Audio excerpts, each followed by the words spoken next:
Have you ever tried roasting Brussels sprouts? If you haven't, you're in for a treat. This recipe has a wonderful combination of sweet, salty, sour, and spicy. The Brussels sprouts come out tender on the inside and crispy on the outside. You'll need 1 pound of Brussels sprouts, 1 tablespoon of soy sauce, half a teaspoon of sriracha sauce. You can also add a teaspoon if you have a higher tolerance for spice, 1/4 teaspoon of black pepper, 1/4 teaspoon of garlic powder, half a teaspoon of onion powder, a tablespoon of vegetable oil or olive oil, and 1.5 to 3 teaspoons of honey. And you can also add some lime juice. For the Brussels sprouts, cut off the ends and cut them into half. You want the pieces to be uniform.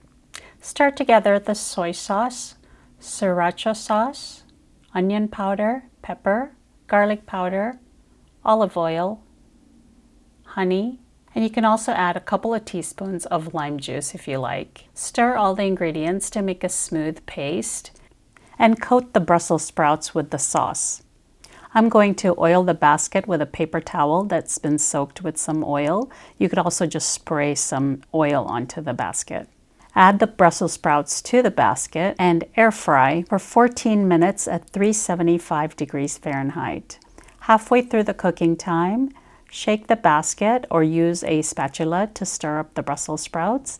And this way you can also check and see how they're doing. If they're browning too quickly or too much, you can reduce the temperature and you can also reduce the cooking time. Continue cooking, and once the cooking time is done, you can check on the Brussels sprouts and see if they're cooked through. If you need to, you can cook them for another minute or two.